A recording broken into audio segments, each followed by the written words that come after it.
Buenos días, es un agrado dirigirme a ustedes. Mi nombre es Luis Carreño, cumplo el rol de coordinador del grupo de trabajo número 3, revisión de estándares y buenas prácticas de la Alianza Anticorrupción de la Convención de las Naciones Unidas contra la Corrupción UNCAC Chile.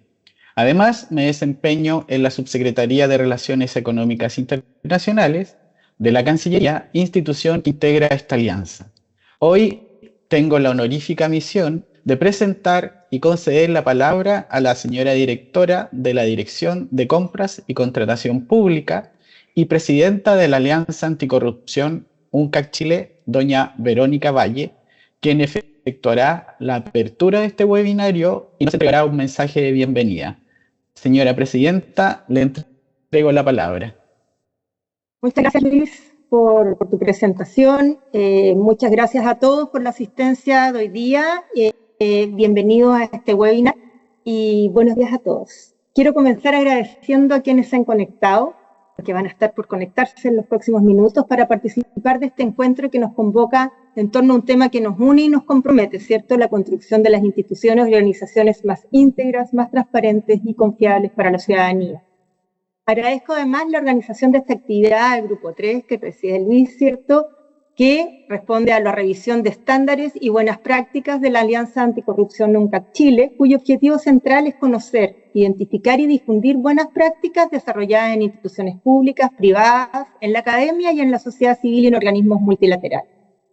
Estas prácticas buscan aportar de manera concreta a la prevención y al combate de la corrupción, así como también a la promoción de la integridad dentro y fuera de nuestras organizaciones. Al mismo tiempo, nos permiten generar información valiosa sobre corrupción, sistemas de integridad, transparencia y probidad, con el fin de contar con una línea base de comparación y análisis de tendencias en el tiempo. La versión de este webinario es parte del trabajo iniciado el año 2024, donde se dieron a conocer 3 buenas prácticas en materia de prevención, transparencia y capacitación, de la mano de la Contraloría, el Consejo para la Transparencia y Alliance for Integrity. Hoy este ciclo se cierra abordando los mismos ejes, pero con nuevas experiencias y miradas presentadas por Fundación Generación Empresarial, Chile Transparente y la Contraloría General de la República. Hace ya 13 años nació la Alianza Anticorrupción UNCAC Chile con el objetivo de promover, prevenir y combatir la corrupción y fortalecer la integridad y transparencia mediante la colaboración entre el sector público, privado, la academia, la sociedad civil y los organismos internacionales. En todo este tiempo, la Alianza se ha consolidado como un espacio estratégico de colaboración público-privada, en el cual aunamos todos nuestros esfuerzos para implementar de manera efectiva la Convención de Naciones Unidas contra la Corrupción y apoyar la Estrategia Nacional de Integridad Pública, que hace unos pocos días atrás, me imagino que ustedes también pudieron presenciar, ¿cierto? Estuvimos hablando del balance de esta estrategia. Este tratado internacional nos entrega una hoja de ruta clara sobre cómo vamos a fortalecer la probidad y la transparencia tanto en el ámbito público como en el privado. En el sector público nos recuerda la importancia de contar con sistemas de contrataciones abiertos, eficientes y basados en el mérito, donde primen la transparencia y la equidad. Recalca la necesidad de códigos de conducta para los funcionarios, de declaraciones de interés, de mecanismos para prevenir los conflictos que dañan la confianza ciudadana. Y también subraya el valor del acceso a la información pública y de la correcta gestión de los recursos mediante controles, auditorías y rendición de cuentas. En el sector privado, por su parte, la Convención impulsa la construcción de una cultura de integridad a través de códigos de ética corporativos, transparencia en la contabilidad y responsabilidad en la gestión. Resalta también la necesidad de buenas prácticas en las empresas, en especial aquellas que participan en contratos públicos o reciben apoyo estatal. Y más allá de lo público y lo privado, este instrumento internacional nos recuerda que la lucha contra la corrupción requiere de una ciudadanía activa, una sociedad civil vigilante y medios de comunicación comprometidos. En suma, la Convención nos invita a reforzar la transparencia, la integridad y la rendición de cuentas, construyendo puentes entre el Estado, el mundo privado y la sociedad en su conjunto. Ahora bien, ¿cómo se puede traducir estas acciones en buenas prácticas concretas, que es lo que vamos a conversar hoy día, ¿cierto? Sabemos que en el ámbito privado muchas organizaciones y empresas cuentan con herramientas como códigos de ética, líneas de denuncia o canales de denuncia, comités de ética y programas de capacitación. Estos instrumentos que son indispensables para forjar una cultura organizacional coherente y sólida en torno a la integridad. Son muy importantes tenerlos en cuenta como una buena práctica. En el sector público también hemos avanzado. La implementación de sistemas de integridad en los organismos públicos contempla no solo la elaboración y conocimiento de códigos de ética, sino también comités de integridad y canales de denuncia. Lo fundamental es darle coherencia y coordinación, y lo que requiere liderazgo desde la alta dirección, políticas formales y responsables claros de su gestión. Por otro lado, una manera de combatir la corrupción es prevenirla. Esto implica formar transversalmente a tanto funcionarios como funcionarios, colaboradores, estudiantes y también a la sociedad civil en esta línea. Solo así se puede construir una cultura que valore la buena administración, el buen uso de los recursos públicos y la ética en la función pública como privada.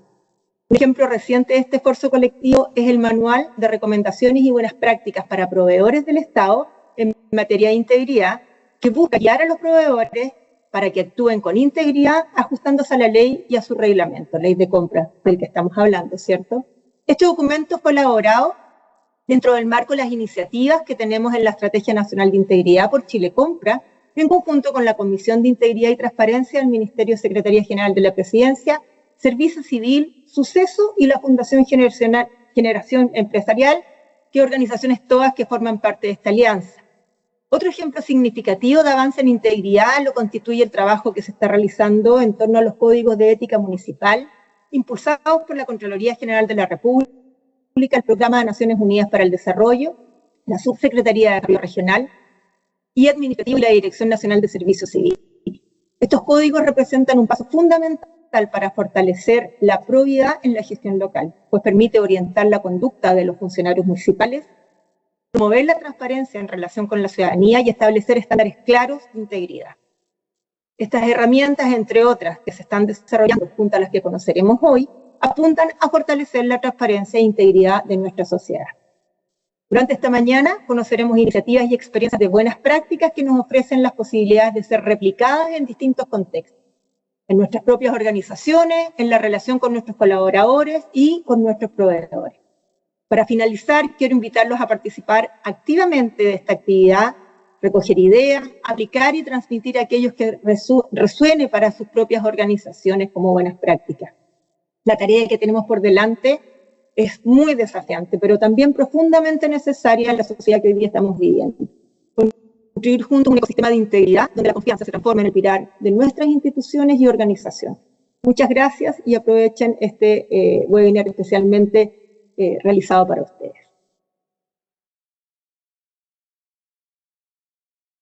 Luis, todo suyo. Muchas gracias. Agradecemos enormemente las palabras de bienvenida de nuestra presidenta Verónica Valle. Y antes de comenzar con nuestro primer panelista, informamos que si tiene alguna pregunta, comentario durante el webinario, invitamos a que le escriba accediendo al icono PIR en el menú de la parte superior, ya que tendremos una sesión de preguntas y respuestas al final de las 3 ponencias que se desarrollarán en este webinario. Para comenzar esta jornada, me complace dejar con usted a Hassen Kamal Becerra, de la Fundación Generación Empresarial, quien presentará una buena práctica en el pilar de prevención, exponiendo acerca de la guía para la construcción de códigos de ética y conducta empresarial. Hassen es abogado de la Universidad Andrés Bello y magíster y diplomado en tributación de la Universidad de Chile. A lo largo de su carrera profesional se ha desempeñado como abogado en diversos estudios jurídicos, así como también en empresas del rubro forestal. En paralelo, ha desarrollado una carrera académica siendo docente e investigador en universidades del país. Actualmente es abogado y delegado de protección de datos en Fundación Generación Empresarial. Bienvenido, Hassen. Muchas gracias a Luis y también me adjunto a las palabras de la directora en agradecimiento a las personas, a los participantes y también a los expositores. Y obviamente la idea es que esta exposición y las demás exposiciones sean una herramienta inicial o eventualmente una confirmación de las buenas prácticas que estamos haciendo a nivel tanto privado como también público. Voy a compartir la pantalla, Luis, a ver si me pueden confirmar si se ve de forma correcta.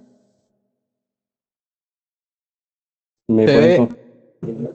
sí, confirmado, estupendo. Súper. Muchas gracias. Voy a comenzar y bueno, cualquier pregunta la podemos revisar al final de las ponencias. Nuestro primer punto es elementos básicos o elementos esenciales de cualquier código de ética. Lo primero que nosotros nos tenemos que preguntar al momento de hablar o de querer desarrollar un código de ética es qué es y para qué sirve. El código de ética tenemos que entender que es un documento físico, es un instrumento material que viene a aterrizar, viene a formalizar lo que es la organización, lo que los valores, los principios de una organización, cómo se comporta la organización y eventualmente a través del gobierno corporativo, qué es lo que busca que las demás personas, colaboradores, se comporten a nivel de terceros, proveedores, stakeholders o cualquier otra persona dentro de la comunidad. Es importante que este instrumento, la idea es que pueda aplicarse a toda la organización, pero repito, también puede ser aplicable incluso a terceras personas que se relacionen con la organización como proveedores, clientes o eventualmente la comunidad. ¿Qué es lo importante o qué es lo relevante de un código de ética también? Es que refuerza el compromiso con la integridad. Reafirma que los principios y los valores que la organización toma, que conlleva, que ejerce día a día, los tiene plasmados en un instrumento. No los tiene, por decirlo así, en el aire. No es un valor o un principio que tú digas, mira, lo asocio a esta organización, sin embargo, no encuentro ningún instrumento o no encuentro ningún elemento que yo pueda decir, mira, acá está, acá lo veo y eventualmente lo puedo revisar a través de un instrumento digital, material, etc. El marco general de un código de ética, lo primero, para hacer un código de ética tenemos que saber el contexto. Y esto es súper importante y relevante porque el código de ética, y eventualmente alguien me podría corregir, pero no está regulado a nivel legal en la 20.393 o eventualmente en alguna otra ley, ya que es un instrumento tan personal, tan particular, que es importante siempre al momento de desarrollar un código de ética tener el contexto de la organización. No lo digo yo, eventualmente lo dicen organizaciones como la OECD y la OIT y también la normativa nacional en cuanto el código de ética, además de plasmar ciertas particularidades o funciones específicas de la organización, tiene que ir en línea y tiene que cumplir con ciertos estándares, eventualmente nacionales como internacionales. ¿Y por qué internacionales? Muchas veces pueden existir organizaciones que tengan presencia en varios países. Lo primero que se me ocurrió a mí, por ejemplo, al momento de hablar de esta lámina, era una organización que tiene presencia en el norte de Europa, pero al mismo tiempo tiene también presencia en el sur de América, en Sudamérica, propiamente tal. De forma inmediata uno aparece esta suerte de dualidad o diferencia en el trato de las personas, cómo se comportan, el lenguaje, por tanto un código de ética que pueda ser ejercido, pueda ser desarrollado en una organización que tiene una capacidad tan transversal y tan diferente de personas, tiene que ser lo suficientemente amplio y lo suficientemente completo para que pueda ser ejecutado tanto al norte de Europa, en el caso de países escandinavos, por ejemplo, como también al sur de América, en el caso de Sudamérica. La definición de tipo de código también es un elemento muy relevante e indispensable en cuanto a qué es lo que queremos hacer. ¿Queremos hacer un código de conducta? ¿Queremos hacer un código de ética? ¿Cuál es la herramienta que queremos informar hacia la comunidad, hacia la organización interna y también externa? ¿Y por qué? Porque el código de ética va a ser, por decirlo así, un manual de conducta hacia las personas en cuanto a decir cómo puedo actuar, eventualmente qué es lo que busca la organización en mí al momento de yo entrar a trabajar todos los días y eventualmente también fuera también de la jornada laboral, porque de alguna u otra manera siempre uno se lleva esa identidad de la organización consigo mismo. Y la idea obviamente siempre es que este código se plasme y sea una comunicación más fluida y más simple a través de ejemplos, dilemas. Nosotros siempre en la Fundación hablamos de la mejor manera de entender una conducta que sea ética y obviamente de buenas prácticas es a través de dilemas, de ejemplos, situaciones que de forma muy común y que toda persona puede tomar o llevar en algún minuto de su vida y sin darse cuenta es un dilema ético al final del día y la idea siempre es actuar de buena manera. Y como eventualmente uno actúa de buena manera con principios y valores. Y si eventualmente se desarrollan en un ámbito laboral o dentro de una organización, qué mejor que exista un manual donde uno pueda acudir a ello. ¿Cuál es el enfoque? El enfoque es uno de los elementos más importantes dentro del código de ética porque va a determinar o va a señalar qué es lo que quiere el código de ética en la organización, en los proveedores, terceros y en la comunidad. ¿Por qué? Porque pueden existir diferentes códigos de ética con diferentes enfoques. Y esto es muy relevante y es importante saber la organización a qué se dedica, la organización qué es lo que hace en el día a día y eventualmente el gobierno corporativo también qué es lo que busca, cuál es el enfoque. Por ejemplo, en la lámina hablamos del medio ambiente sin perjuicio de aquello, si una organización desarrolla un código de ética y vemos que en el giro o actividad comercial en el día a día no tiene ningún contacto con el medio ambiente, en el sentido de que no daña ninguna comunidad, no tiene acceso a ningún recurso natural, resulta innecesario e inútil generar un código de ética que hable sobre el medio ambiente, sobre que la organización cumple con estándares de medio ambiente u otros. Y ahí uno, al momento de revisarlo, se da cuenta que el código de ética es más que nada un instrumento material que está en el hall de entrada de la oficina, pero no es vivo. No es un instrumento que uno diga y lo lea y diga, mira, ¿sabes qué? Las personas que desarrollaron este instrumento se enfocaron, realizaron un estudio y se dieron cuenta de que estos valores y estos principios que están mencionados en la segunda, tercera hoja, que luego son desarrollados a fondo, son efectivamente estos que yo veo en el día a día con mis compañeros, con mi jefatura, con el gobierno corporativo y eventualmente con las terceras personas. Obviamente es importante, independientemente del giro o actividad económica que pueda tener la organización o lo que se dedique, una visión de la perspectiva de género, la diversidad y la inclusión, y sobre todo una perspectiva social. Es importante de que el código de ética, al ser un elemento que perpetúa y que la idea es que sea un instrumento vivo, que uno lo lea y diga, efectivamente, esto es la organización, vaya en una actualización constante, exista una relación entre los cambios sociales como también los cambios internos corporativos u organizacionales que pueda existir.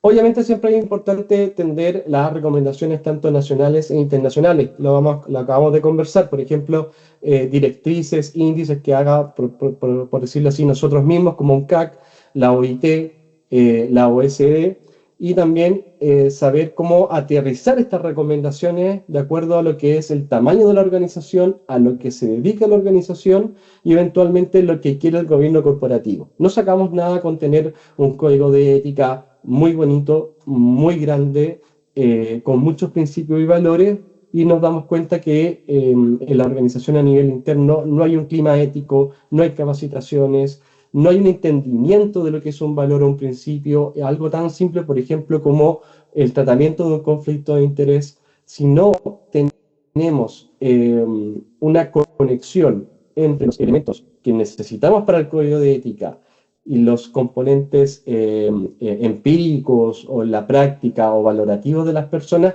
no sacamos nada con tener por decirlo así, este elefante blanco. ¿Cuál es la orientación del código o cuál es el objetivo cuando hablamos de una orientación del código? Es saber el código de ética a quién va a orientar. Nosotros lo vamos a desarrollar, tenemos identificados los valores, los principios, tenemos identificado a qué se dedica, cuáles son los valores ambientales, socioeconómicos, de éticos, etc. Pero ¿a quién queremos apuntar? Vamos a apuntar al gobierno corporativo, vamos a apuntar a la comunidad, vamos a apuntar desde el directorio hasta la línea base.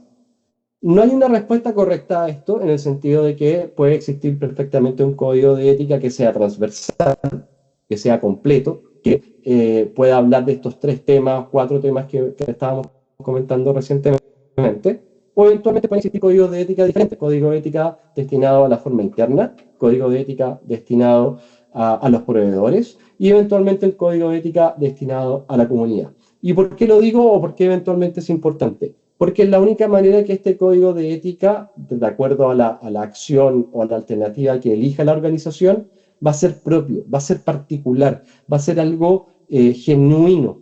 Y al final del día, eso es lo importante dentro de un código de ética, que alguien al momento de leerlo, de revisarlo, diga, esto es la organización. Y si eventualmente generaron diferentes códigos de ética, hay una razón de ser de por medio. Atrás hay una razón de que por qué se realizó de forma separada y no conjunta.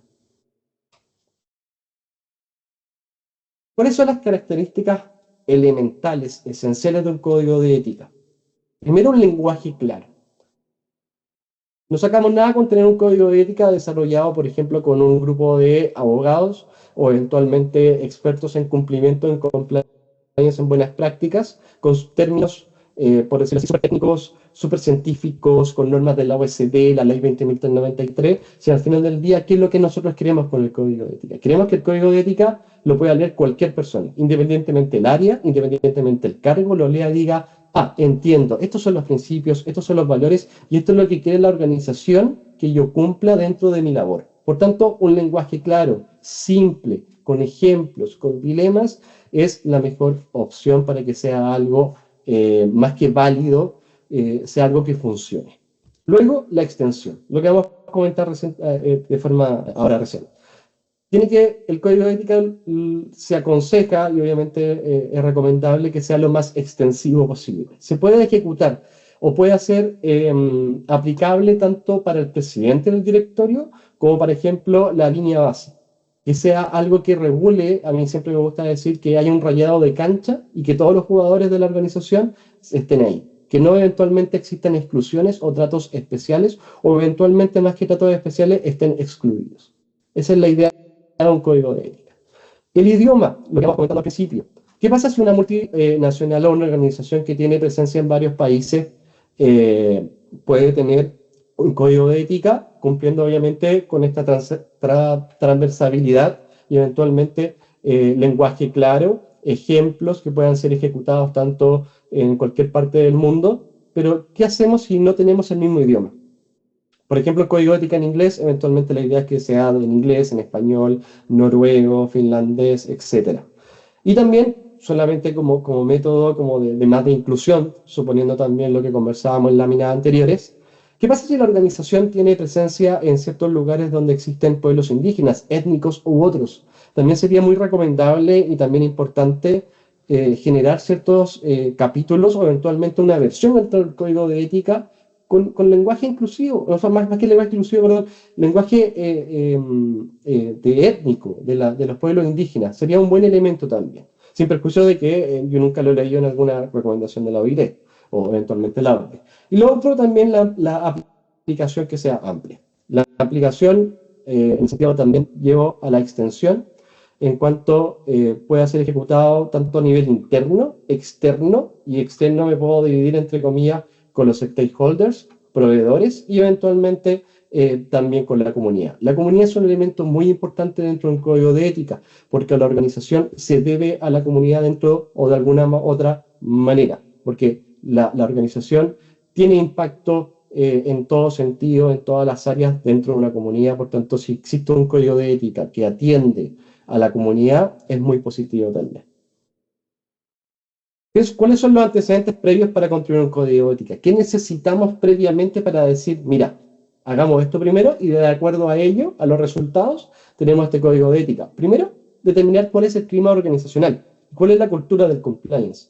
Repito, no sacamos nada con tener un código de ética de la competencia o de alguna otra organización que podamos tener como modelo, si no sabemos cuál es el clima organizacional y cultural de la empresa o de la organización. No sabemos si tenemos que primero hacerles entender que vamos a hacer un código de ética, qué conlleva un código de ética y de acuerdo a ello empezarlo.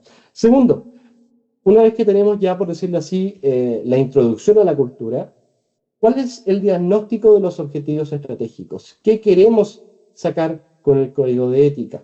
¿Qué queremos mejorar? ¿Qué queremos desarrollar? O eventualmente qué queremos eliminar porque no es propio del código de ética. Luego, la matriz de riesgo.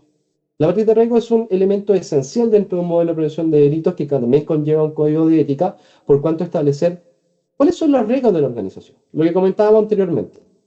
Si nosotros hacemos un código de ética que hable sobre el medio ambiente, tenemos que hacernos la pregunta, ¿nosotros tenemos un impacto medioambiental? ¿La organización tiene un giro que pueda impactar dentro del medio ambiente, pero tal vez dentro de la comunidad sí, el medio ambiente no. Para eso es la matriz de riesgo, identificar dónde desarrollar los elementos, los valores, los principios de un modelo de prevención y eventualmente dentro del código de ética. Luego, el rol de la empresa en la comunidad o la organización. Es elemental y esencial saber la organización, cuál es el rol de la comunidad. Es un rol importante, relevante, intermedio, básico, y de acuerdo a ello, ver cuál es el grado de importancia que tenemos que darle dentro del código de ética. Y obviamente, siempre determinar a través de una persona, un grupo de personas o un departamento, quiénes son los responsables del diagnóstico, quiénes son los responsables de revisar el borrador, de tenerlo actualizado y eventualmente hacer el checklist de, ok, se van cumpliendo estos antecedentes, van en línea con lo que nosotros vemos en el día a día en la organización.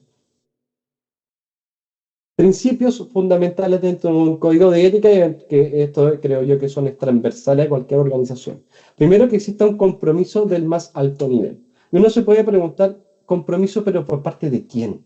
El compromiso para mí, o eventualmente para la fundación, es de toda la organización, desde el directorio, gobierno corporativo y eventualmente hasta la línea base. Si no vemos un compromiso, el código de ética, repito, llega a ser un libro, un documento muy bonito que está en el hall de la oficina. La participación de todos los integrantes siempre es positivo, siempre es importante saber la opinión, qué es lo que busca, si el valor que se está comunicando, usted cree que ese valor es real o no es real, y si eventualmente falta alguno, comuníquelo, independientemente del cargo o el nivel que tenga la persona. Y obviamente la opinión. Todas las opiniones son válidas, siempre es importante que al momento de elaborar un código de ética escuchemos a todos. Existen obviamente instrumentos hoy día que se pueden ejecutar a nivel global y en todo sentido, independientemente del tamaño de la organización, para saber qué opina la gente, qué opinan los colaboradores e incluso qué opina la comunidad. Contenidos básicos, valores organizacionales, lo hemos comentado bastante. Acciones preventivas, que es lo que le enseña, lo que le informa el código de ética a las personas dentro de la organización a decir, mira, ojo, ten cuidado, si tienes estás viviendo o estás tomando en conocimiento una situación que pueda transgredir el código de ética, ten cuidado porque podría generarse o desarrollarse un delito, eventualmente una conducta que nosotros no queremos aceptar. Definir los roles.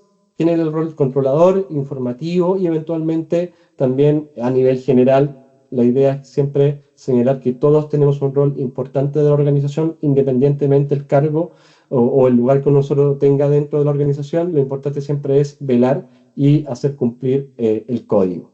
Y obviamente puede existir que la organización tenga medios de comunicación como canales de denuncias, que a través del mismo se puedan tramitar tanto denuncias o consultas, porque así el código de ética tiene una medida, palabras súper simples, de poder denunciar, transmitir y eventualmente informar a la comunidad o a la organización de que algo no está funcionando. Conducta esperada, obviamente, con el código de ética, que existe una relación entre los compañeros, los líderes comprometidos con la ética y los valores. Los proveedores también son un agente importante dentro de un código de ética y dentro de una organización, ya que muchas veces son los mismos proveedores los que actúan en nombre de la organización. Por tanto, siempre esperamos que estas terceras personas, que son parte de alguna u otra manera de la organización, se comprometen también con nuestros valores y principios. Los organismos públicos también, tanto el organismo público como el privado hoy día tienen altos estándares de ética y de cumplimiento, por tanto siempre se va a esperar que tanto privados como públicos velemos por esos principios y valores, y lo más importante también el rol de la comunidad, que sea siempre atendiente a los valores y principios. ¿Cómo eventualmente nos ayuda un código de ética una vez que ya está implementado? Una vez está implementado, ¿qué debemos hacer? Y eventualmente, ¿cuáles son las herramientas que tenemos que llevar a cabo para que la organización y eventualmente las terceras personas digan, ok, esto es un código de ética, está bien implementado y es real? Primero, una estrategia de difusión. Segundo, a través de esta estrategia de difusión, definir los canales diversos que nosotros tengamos a mano para informar a las personas. Redes sociales, correo electrónico, eventos, talleres, por ejemplo, cosas didácticas, más allá del típico correo electrónico cuando uno dice, oye, mira, acá está el código de ética, léelo, fírmame el anexo y, bueno, si lo leíste o no, no es problema mío. Esa no es la idea. La idea es que este instrumento sea un instrumento que a cualquier persona yo llegue y le pregunte de la organización, oye, el valor tanto, tanto, y te lo digan de inmediato, porque es algo intrínseco, es algo que ya está casi parte de cualquier persona que es parte de la organización. Tercero, que lo conversamos también, la actualización. No sacamos nada con tener un código de ética hace 5, 10 años y eventualmente los valores y principios pueden ser los mismos, no hay ningún problema, pero tenemos que hacernos la pregunta, ¿qué ha cambiado dentro de los últimos 5 o 10 años? A nivel social, a nivel socioeconómico, cultural u otro. Y si eventualmente existen los cambios, que lo más probable es que existan cambios en 5 o 10 años, la pregunta es, ¿y va en contra del código de ética? Vemos que podrían llegar a chocar ciertas conductas que nosotros tal vez no teníamos en consideración. Eventualmente, en el caso ya extremo, podría ser contrarias que hoy día no son contrarias. Mira, sabes que sí, actualicémoslo, porque es la única manera que este instrumento sea algo vivo y eventualmente se pueda ejecutar sin ningún problema.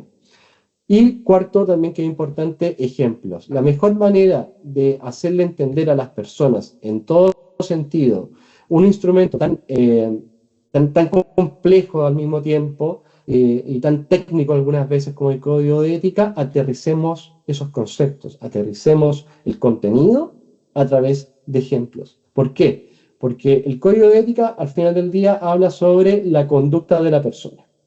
Y si lo vemos o lo aterrizamos a través de ejemplos, nos vamos a dar cuenta de que todos los días tenemos un dilema. Todos los días nos enfrentamos a dilemas, pero no sabemos que son dilemas. Pero de alguna u otra forma, siempre actuamos de forma ética. Y si eso lo ejemplificamos, va a ser mucho más simple.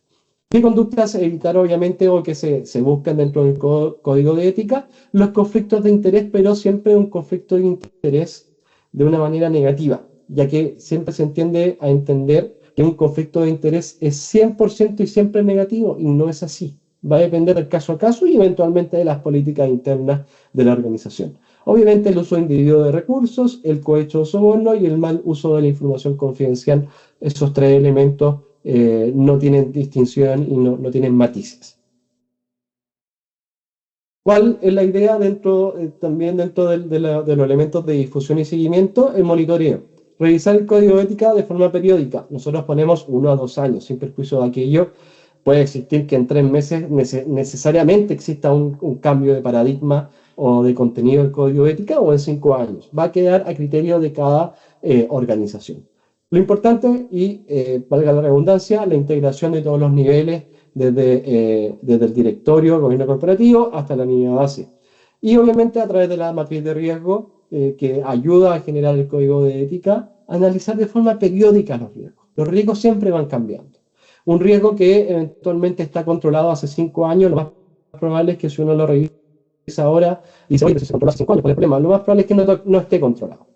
Por tanto, si eventualmente vas viendo de que no existe un análisis periódico de los riesgos, lo más probable es que tu código de ética también no sea efectivo, porque los riesgos van cambiando, se van generando todos los días nuevos riesgos, o eventualmente esos riesgos van mutando. Por tanto, es elemental y esencial siempre constatar un seguimiento y un monitoreo, porque si eventualmente llega a salir un riesgo nuevo o eventualmente una mutación de ese riesgo, hay que preguntarse, ¿puedo modificar el código de ética o eventualmente será necesario hacerlo? Y si es necesario, hagámoslo. No perdamos la oportunidad. Eso por nuestra parte como Fundación Generación Empresarial. Esperamos que haya sido un contenido muy, muy bueno, y cualquier otra pregunta lo podemos revisar al final del webinar.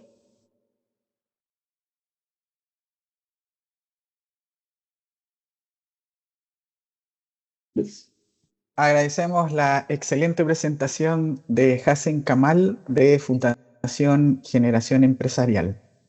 Para continuar con las ponencias, es un agrado presentar a Camila Meneses Gutiérrez de Chile Transparente, quien expondrá sobre los vínculos institucionales con la ciudadanía como buena práctica en el pilar de transparencia. Camila es cientista política de la Universidad Alberto Hurtado, especializada en relaciones internacionales y con un diplomado en gestión ágil de proyectos en la Universidad Andrés Bello. Ha trabajado en el sector público y privado, en gestión de proyectos comunitarios y vinculación territorial con organizaciones sociales. Actualmente es coordinadora de proyecto financiado por la Unión Europea en Fundación Chile Transparente, orientado a fortalecer la transparencia en organizaciones de la sociedad civil. Le doy la más cordial bienvenida a Camila. Muchas gracias, Luis. Muchas gracias. Muchas gracias a la Alianza por permitirnos presentar este programa en este espacio tan solemne, que esperamos pueda ser de utilidad para todos aquellos que nos están viendo ahora. Bueno, yo les vengo a presentar un programa que para nosotros está ya muy en el corazón de Chile Transparente, que se llama Transparentes, que viene un poco a nacer en base a un diagnóstico muy profundo de la sociedad chilena y cómo está la participación y la transparencia y cómo ambas dialogan. Un poquito nuestra presentación va a ser el contexto, qué es el programa, cuáles han sido nuestras principales actividades, porque creemos que más que nada difundir esta herramienta y los contenidos que nosotros vamos a presentarles es la mayor utilidad y mayor tesoro del programa, nuestros aprendizajes y cuáles van a ser nuestros próximos pasos. Primeramente, hablando del contexto en el que nace Transparentes, hicimos un diagnóstico desde Chile Transparente y Ciudadanía Inteligente. Primeramente, también es importante presentarles que, bueno, el proyecto es un proyecto generado por Chile Transparente en colaboración con Ciudadanía Inteligente y financiado por la Unión Europea, que intenta llegar a este punto de encuentro entre la integridad y la participación, que al final son dos elementos que conviven de manera muy estrecha. El diagnóstico que hicimos es que hay una profunda desafección democrática. En los últimos años, nuestro país ha atravesado una serie de hitos que han impactado fuertemente la confianza ciudadana de la ciudadanía en las instituciones.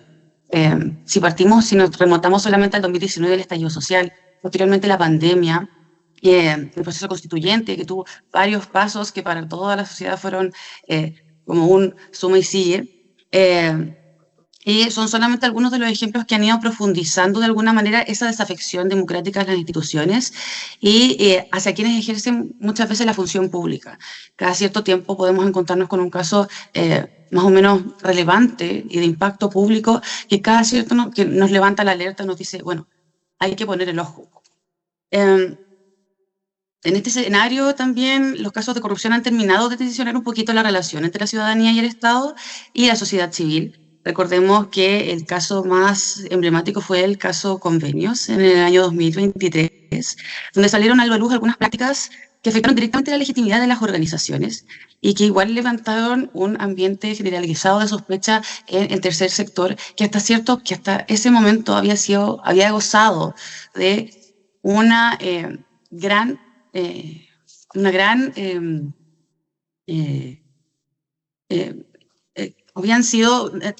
tienen mucho prestigio por parte de la sociedad, la ciudadanía. La ciudadanía tiene mucha confianza en el tercer sector, ya que de alguna manera, como sabemos, son juntas de vecinos, son corporaciones, son fundaciones. Además de eso están territoriales, de base, inclusive los grupos de baile, los equipos deportivos. Son un amplio espectro de sociedad civil. Es un amplio espectro de organizaciones que no solamente van a estar formalizadas y que van a estar registradas, que es un contenido que vamos a ver más adelante, sino que también son organizaciones que de repente están enfrentando este camino de la integridad, que implica también estar actualizado en los parámetros básicos de qué es lo que hay que presentar al Ministerio de Justicia y qué es lo que hay que presentarle a la MUNI, etc. Frente a ello también Transparente nace posterior al diagnóstico que se hace en base a la Comisión Jaramillo-Quemada, que yo creo que todos ustedes la deben haber escuchado, y se busca fortalecer en el fondo esos estándares de transparencia que permitirán que la relación entre el Estado y las organizaciones de la sociedad civil sea más expedita y permita que se recupere de alguna manera la legitimidad. Nosotros lo vemos, el caso Convenio, nosotros queremos pensarlo más como una oportunidad y un campo de acción. En Chile Transparente y Ciudadanía Inteligente creemos que de alguna manera levantar las alertas y que postulemos como vigilantes el uno del otro de manera positiva implica que podamos ver esto como una posibilidad. El diagnóstico nos también nos dice que hay un firme compromiso democrático. Las organizaciones de la sociedad civil son más de 330.000, más de 400.000, hay ciertos diagnósticos más actuales. Entonces es un amplio espectro, es muy grande, hacen un trabajo que muchas veces no nos damos cuenta que el Estado no puede llegar. Son organizaciones que trabajan temas de amplio espectro. Nosotros también desde el programa hemos trabajado con programas que trabajan en medio ambiente, feministas, de agua, de animales. Es un amplio espectro y que enfrentan desafíos muy grandes y que, sobre todo en los últimos 2 años posteriores a estos casos, han sido aún mayores los desafíos que han enfrentado. Esas barreras estructurales son la escasa incidencia legislativa. Es difícil muchas veces para organizaciones pequeñas saber en cuáles espacios pueden insertarse para poder de alguna manera incidir en cómo se están armando las políticas públicas. Los estudios que hemos realizado, inclusive más adelante vamos a ver que efectivamente la articulación es algo que es difícil visualizar para organizaciones que de repente tienen 2 o 3 personas. En ese sentido también hay redes débiles.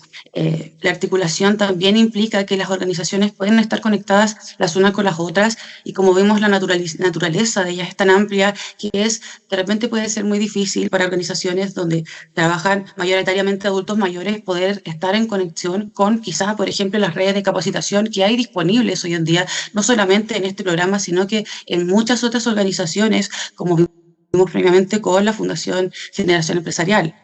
También hay una baja regulación, como vimos el informe Jaraquemada, lo que presentaba, por ejemplo, era que el problema también de las memorias en general, por ejemplo, hay una excelente práctica que es el uso de la FECU, que en general ha logrado una amplia difusión, pero que aún así es difícil que las organizaciones muchas veces, por ejemplo, puedan lograr obtener la información contable que es necesaria para estar al día. En ese sentido, para poder enfrentar esa falta de capacitación, también hay una falta de recursos. Más bien, si bien hay una amplia gama de programas y proyectos que están permitiendo que las organizaciones accedan a mayor capacitación, también, como vimos previamente, esas redes débiles o quizás de repente inclusive alguna de las barreras puede ser bajas capacidades digitales de la organización, impiden que se acceda a esos recursos. Es importante que podamos fortalecer las organizaciones de alguna manera, que podamos reactivar cómo ese tránsito, ese diálogo importante entre las organizaciones, entre la sociedad civil y el Estado, que sucede de alguna manera a través del pasillo, que son las organizaciones. Un poco también el programa, cómo enfrenta este diagnóstico, cómo enfrenta este desafío, qué es Transparentes, un nombre que nosotros lo vemos.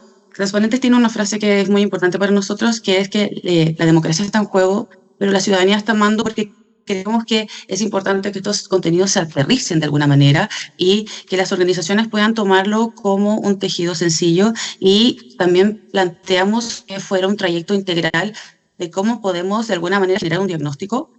Como dijimos, es una organización, es una iniciativa entre Ciudadanía Inteligente, Chile Transparente y la Unión Europea. Y tenemos 3 ejes principales, que son el de investigaciones. Hicimos estudios nacionales sobre participación e integridad y transparencia en las organizaciones de la sociedad civil. Vamos a capacitar, vamos a hacer formación integral transparente, de manera que podamos, nosotros pensamos en entregarle el trayecto a las organizaciones de la sociedad civil, de manera que puedan construir lo que se llama un sistema de integridad. Eso quiere decir que no solamente pensemos en un montón de información que hay que publicar. Creemos que es muy importante, esencial, entender que la transparencia no solamente es publicar un montón de documentos y exigirle un montón a las organizaciones que ya enfrentan el desafío día a día de poder ejecutar sus acciones, las acciones asociadas a sus proyectos, y además pedirles transparencia. Sabemos que es complejo, y entonces pensamos en entregar este trayecto que entrega cómo generar esto desde un inicio hasta un final, y también tenemos el eje de incidencia y de articulación en el programa. Nosotros hemos conformado una red de organizaciones para poder impulsar diferentes propuestas que permitan ir fortaleciendo el espacio cívico en base a talleres. Hemos tenido encuentros, hemos tenido diferentes actividades, y de hecho seguimos con actividades a las cuales vamos a dejarlos cordialmente invitados. Como nuestras principales actividades en investigación, como les dijimos, tenemos primero la investigación en transparencia, integridad y buenas prácticas. Ahí levantamos un estudio de línea de base con un compilado de buenas prácticas de qué se ha realizado en temas de registro, cómo son las prácticas diarias de las organizaciones de la sociedad civil en 10 países, Argentina, Brasil, Colombia, Costa Rica, México, Uruguay, Dinamarca, Finlandia, Noruega y Suecia. Hicimos muchos países. Por ejemplo, en Chile nosotros enfrentamos el desafío de que hay diferentes registros que dan cuenta de la naturaleza que trabaja la organización de la sociedad civil. Está el registro de organizaciones deportivas, está el registro de organizaciones de agua, está el registro de organizaciones sindicales y así hay varios registros. En países como Colombia, por ejemplo, esto es una situación que simplemente no se enfrenta porque tienen un solo registro. La información está unificada. Y eso es algo que también sugiere el informe Jara Quemada. En base a esos hallazgos hicimos 2 niveles de análisis y también dos herramientas posibles para que las organizaciones pudieran también extrapolar cómo esas buenas prácticas están funcionando en sus organizaciones. Primeramente hicimos un estándar de más de 150 preguntas que vamos a tener disponible para las organizaciones para que evalúen cómo está la gestión de su organización. Esas preguntas van desde información contable, van desde cómo están los protocolos de la organización, diversa amplitud de protocolos. Hay organizaciones que inclusive tienen protocolos sobre cómo van a utilizar, cómo van a deponer sus desechos. Entonces, en ese sentido, el estándar trata de abarcar todo tipo de preguntas y además también aplicamos el estándar de Chile Transparente de transparencia activa a 150 organizaciones. El estándar contempla 2 niveles, que es un nivel básico y un nivel progresivo. A nivel básico lo que hacemos es ver a nivel instituyente y a nivel de gestión cómo está la información publicada en los sitios web. Esto fue un análisis entendiendo que hoy en día mantener un sitio web es un presupuesto asociado que para las organizaciones es muy difícil mantener. En ese sentido, las organizaciones muchas veces tienen páginas que pueden ser súper funcionales y solamente tienen información muy básica y en ese sentido también entendemos que ese análisis fue aplicado entendiendo esa brecha. Se aplicó a 150 organizaciones y lo que encontramos, por ejemplo, es que los estándares básicos contemplan también la misión, la visión, cuáles son los objetivos estratégicos de la organización, se cumplían en la mayoría de las organizaciones, ya fuera en un texto específico, ya fuera en un texto que se pudiera encontrar dentro de la página web de la organización. Se utilizaron solamente organizaciones con páginas web en virtud de que hoy en día es muy difícil poder entregar información de manera unificada a través de redes sociales, pero también el programa apunta a que podamos también llevar la transparencia en esa ruta. También, bueno, obviamente los estándares progresivos contemplan, por ejemplo, las audiencias públicas, el currículum de todo el equipo profesional, que sabemos que son estándares que es difícil seguir porque al final muchas veces las organizaciones también tienen inclusive un equipo que puede ser en constante tránsito y que puede fluir constantemente.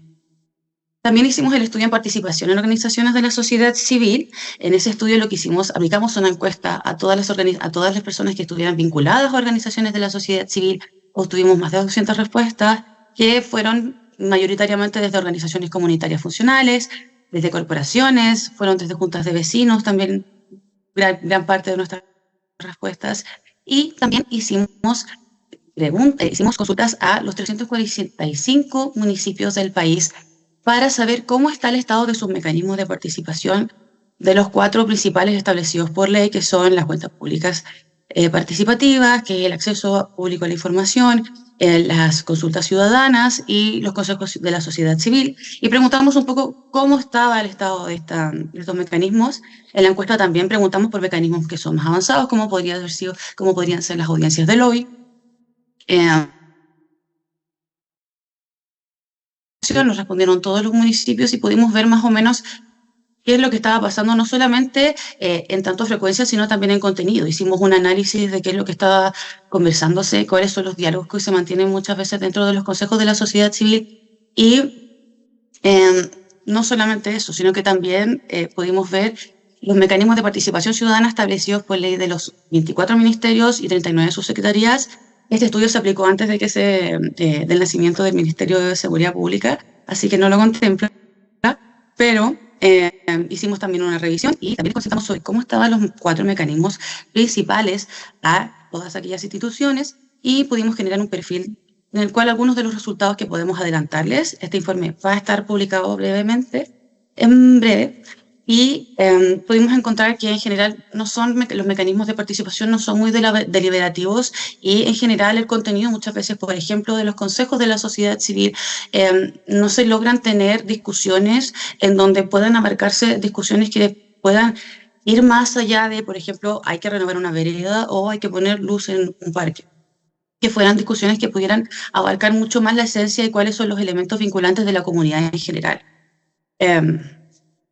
También tenemos el siguiente eje, el informe, como dijimos, se los vamos a estar publicando en breve. Y también tenemos el siguiente eje del programa, que es incidencia y articulación. Hemos trabajado con más de 65 organizaciones, tuvimos 2 encuentros nacionales, hemos trabajado con 3 comisiones de trabajo activas. Entre ellas tenemos una de incidencia en donde vamos discutiendo diversos proyectos de ley, que hemos subido una plataforma de seguimiento legislativo, tenemos una plataforma exclusivamente para esto, en base a todos los proyectos que se analizaron, y levantamos un manifiesto en donde pudimos establecer ciertos puntos en común que todas estas organizaciones discutimos previamente en dichos encuentros, entre los cuales, por ejemplo, se habla mucho de la protección de los dirigentes, que es uno de los proyectos que también hemos estado realizando seguimiento. Y también hemos elaborado en conjunto una carta al presidente que la fuimos a dejar a la moneda, y un manifiesto ciudadano que tenemos publicado en nuestra página web. Y, como les decía, en lo que respecta a la incidencia legislativa, hemos revisado 682 proyectos de ley que son relacionados a transparencia, a integridad, a participación, entre los cuales se considera la ley 20.500, que, si no están enterados, esta semana también se notificó que efectivamente va a tener avances probablemente durante este año, un proyecto de ley para que puedan hacerle reformas, y hay seguimiento activo a 13 proyectos de ley específicos en la plataforma web de transparentes.cl, que los invitamos a ingresar. Ahí nosotros hemos podido hacer diferentes seguimientos a proyectos que son importantes, y hemos generado además alertas democráticas sobre esos proyectos que hemos subido a redes sociales, entre las que se contempla, por ejemplo, el proyecto que sanciona a la agresión a dirigentes vecinales, el proyecto que modifica el CIA, que por ejemplo, en el estudio de participación lo que pudimos ver es que, por ejemplo, el Ministerio de Medio Ambiente tiene unos mecanismos de participación que están estandarizados y que funcionan de manera muy efectiva, y que para nosotros es importante, por ejemplo, hacer seguimiento en esa área medioambiental, sobre todo por sus mecanismos de participación. Y también hemos tenido participación en audiencias legislativas y reuniones con autoridades. Tenemos un boletín mensual que enviamos con todos estos avances, con todas las reuniones, invitándolos a las reuniones de seguimiento legislativo donde tenemos estas discusiones.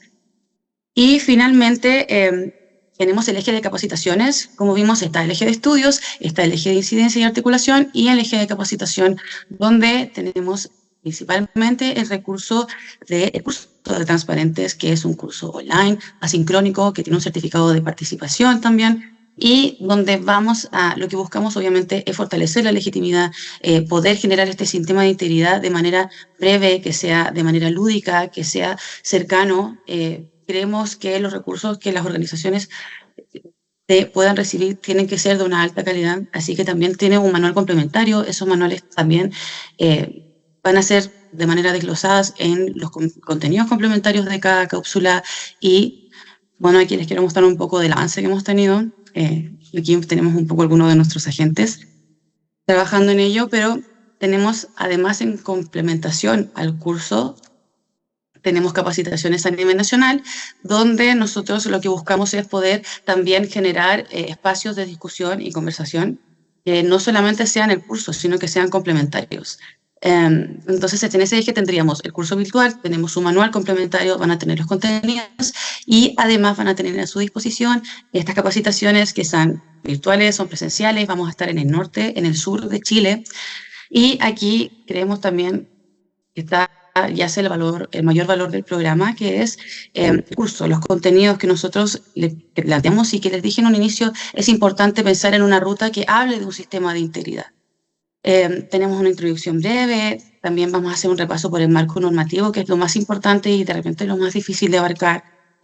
Sabemos que hay obligaciones legales comunes y específicas que de repente hay organizaciones que con 5 personas no van a tener que seguir, pero sí a partir de un cierto capital o patrimonio van a ser obligatorias. La Constitución, el registro y los aspectos tributarios. En ese sentido, lo que les hablábamos es un repaso sobre qué es lo que pasa con la multiplicidad de registros que existen para el amplio espectro de organizaciones que hay.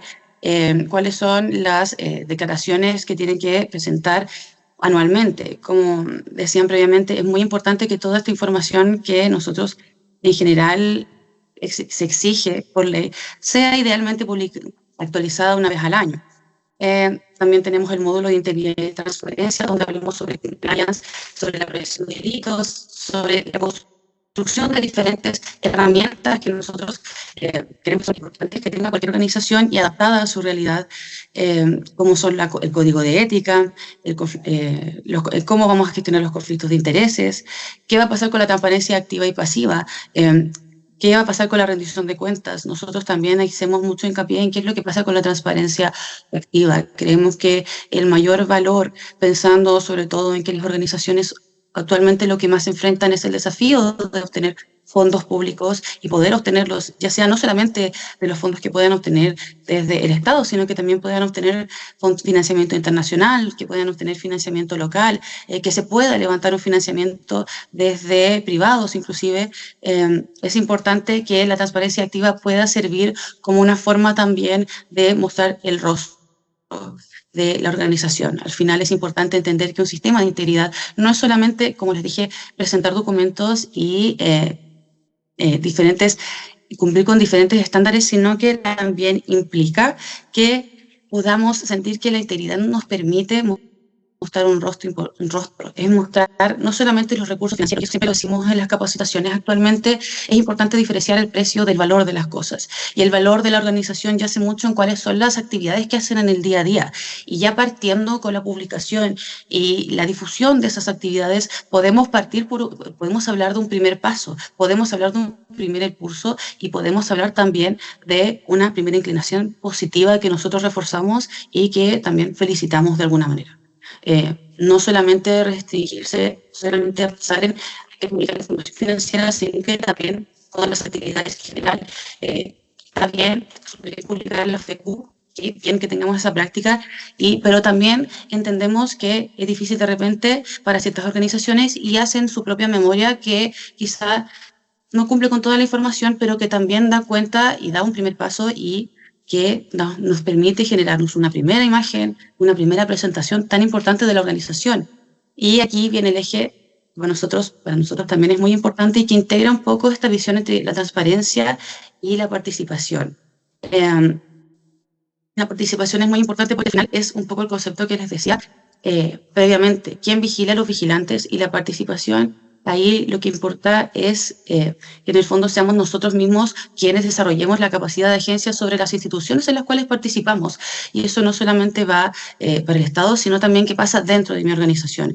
También buscamos mucho reforzar a través de los contenidos la participación interna de las organizaciones, que se hablen internamente y que también dentro de la organización, como dijimos, los contenidos de este curso están diseñados para que todas las personas del equipo puedan tomarla, de manera que todas las personas del equipo puedan funcionar como agentes participativos y funcionales. Finalmente tenemos algunos casos de buenas prácticas, como les dijimos. Hicimos un repaso por muchos países, entre los que se encuentra Argentina, Brasil, también países de Europa como Finlandia, y que van a poder revisar a través del curso. Les tenemos aquí el formulario de inscripción. Y también vamos a tener espacios presenciales y talleres. Vamos a tener capacitaciones que van a estar diseñadas para todos los horarios, para que todas las organizaciones puedan participar. Tenemos horario de mañana, horario de tarde, tenemos fines de semana. Y vamos a tener talleres donde vamos a hacer la revisión de los estándares de transparencia de Chile Transparente y cómo también la organización puede desde adentro, en un espacio más dialéctico, poder integrarlos de manera participativa y con un enfoque en la integridad. Les dejamos aquí un poquito las fechas rápidamente sobre cuáles van a ser los espacios de capacitación que tenemos para ustedes. Este día sábado también tendremos la primera capacitación vía Zoom, luego tendremos un taller el día 23 de septiembre y las formaciones presenciales, entre las que también vamos a hablarles más adelante de las que van a ser en región. Finalmente queremos hablarles de los hallazgos que tiene Transparente. Es que, primeramente, la agenda de transparencia e integridad sigue siendo sensible y estratégica. Un ejemplo que a mí me gusta dar y que también he escuchado mucho dentro de la sociedad civil es que si lo pensamos en el amplio espectro de las organizaciones y cómo enfrentan el desafío de transparencia, organizaciones de la sociedad civil no solamente son las organizaciones de animales, no solamente son las organizaciones territoriales, sino que también es la NFP. Entonces todos enfrentan desafíos muy grandes y de alguna manera siempre la transparencia y la participación son propiedades que siempre salen asociadas a qué es lo que está pasando con su gestión interna. Creemos que también uno de nuestros hallazgos es que el acceso a herramientas prácticas fortalece la participación. Como les dijimos, es importante para nosotros que toda la organización tenga los recursos para poder funcionar como agente para de alguna manera mejorar y fortalecer la gestión de su organización. También creemos que la articulación funciona mejor cuando es gradual y sostenida. En ese sentido, en todo este año nosotros hemos mantenido reuniones que han sido de manera estrecha, que han sido talleres participativos, hemos intentado escuchar de manera activa y creemos que es muy importante que se recobre eso de las organizaciones de la sociedad civil, en la sociedad civil en general.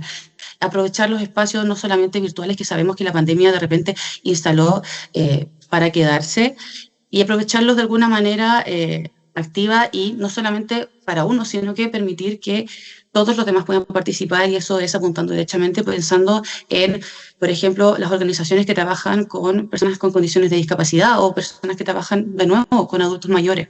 Finalmente, creemos que último hallazgo es que la combinación entre el seguimiento técnico y la incidencia es clave.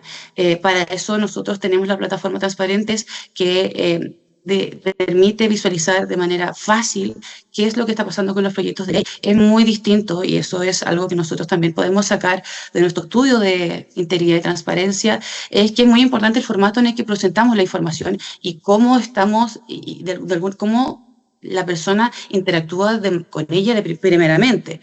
Entonces, la plataforma busca generar eso de manera rápida, sencilla y fácil. Finalmente, los últimos pasos, y aquí ya estamos cerrando, vamos a tener el lanzamiento del curso, vamos a tener la presentación del informe en el cual nos gustaría dejarlos a todos invitados, seguir nuestras alarmas democráticas, entre ellas también, por ejemplo, alguna de las alarmas que también tuvimos últimamente fue la de sanción a personas que no votaran en las elecciones. Creemos que son proyectos que al final es importante que la gente sepa que están. Y también vamos a, de nuevo, realizar capacitaciones presenciales, no solamente en Santiago, que fueron las que les mostramos recién, sino que también en regiones. Vamos a estar el 26 de septiembre en Iquique y el 3 de octubre en Concepción para que podamos tener capacitaciones presenciales y podamos hacer un recorrido más bien acotado, quizá no es el curso, pero sí es la capacitación integral de cómo generar un sistema de integridad y mejorar y fortalecer la gestión interna de su organización en base a la transparencia y la participación. Muchas gracias.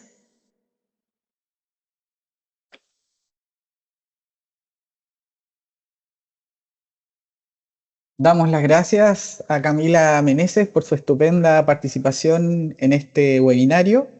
Me permito recordar que pueden formular sus preguntas o escribir sus comentarios accediendo al icono PIR, ya que serán respondidas en la parte final de este evento. Y acercándonos al cierre de este webinario, me complace presentar a Nicolás Pozo Valdés, coordinador del Centro de Estudios de la Administración del Estado CEA, de la Contraloría General de la República, quien en el pilar de capacitación expondrá acerca de formación de personas funcionarias. Nicolás es administrador público de la Universidad de Chile, magíster en Dirección de Personas y Organizaciones por la Universidad Adolfo Ibáñez, cuenta con más de 8 años de experiencia en la Contraloría General de la República, especialmente en el área de capacitación y desarrollo de personas.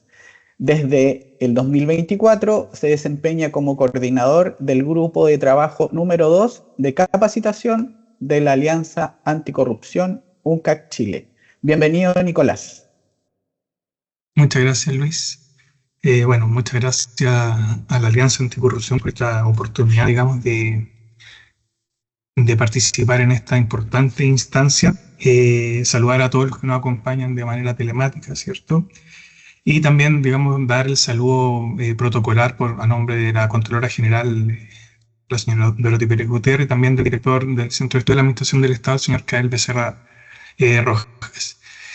El objetivo, digamos, de esta exposición es contarles brevemente lo que hemos avanzado, digamos, en materias de capacitación desde el Centro de Estudios de la Administración del Estado, y también, digamos, concluir con buenas prácticas en el área en materias de capacitación que también hemos estado implementando, y vamos a dar ahí, digamos, algunos pequeños ejemplos, dado también el tiempo que tenemos para exponer.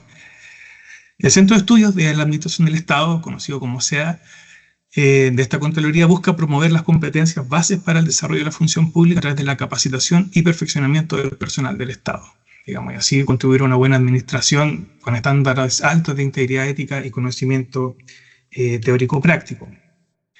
Los objetivos, digamos, de este centro es brindar capacitación y certificación al personal de la Administración del Estado, instalar capacidades y competencias en quienes desarrollan la función pública y contribuir a la instalación de estándares éticos y de probidad de la función pública. Digamos, este mandato es muy importante, este último punto, digamos, que también es lo que nos invita a esta jornada del día de hoy, digamos, combatir la corrupción, ¿cierto? Y fortalecer la integridad organizacional de manera transversal en todo el sector público y municipios del país. Nuestras líneas de acción, digamos, son principalmente 4. Y de ahí les voy a hacer un pequeño zoom a cada una de ellas. Es formar al personal de la Administración del Estado para contribuir a la función pública, vincularse con la Administración del Estado y la academia, digamos, para promover buenas prácticas, que también, digamos, es el tenor de lo que nos invita a la jornada del día de hoy. Formar a la ciudadanía para potenciar el control público. Y por último, generar conocimiento útil para el fortalecimiento de la función pública. Digamos, un pequeño zoom a cada una de estas líneas de acción, digamos, formar el personal de la Administración del Estado. Ahí aparece, digamos, una pequeña como imagen respecto de la Academia SEA. La Academia SEA, digamos, un producto nuestro muy importante, de gran relevancia, en donde es una plataforma de aprendizaje, en donde se alojan los distintos cursos, actividades de extensión que realizamos, y en el cual todo funcionario personal de la Administración del Estado, en realidad, y de la ciudadanía, digamos, pues no puedes pertenecer o no a la Administración del Estado para participar de esta Academia SEA, no hay ningún tipo de restricción, digamos.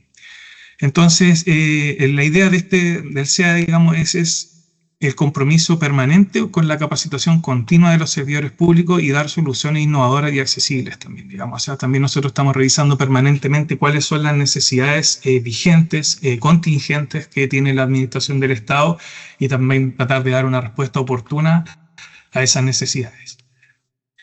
También tenemos como otra línea de acción muy importante vincularnos con la Administración del Estado y la Academia para promover y generar buenas prácticas. Ahí aparecen una pequeña imagen, por ejemplo, con conversatorios de desafíos de la nueva ley de ciberseguridad, digamos, un seminario hacia la implementación de la ley Karin que se hizo el año pasado, conversatorios, digamos, sobre el 8M. Estos son actividades que hicimos el año pasado.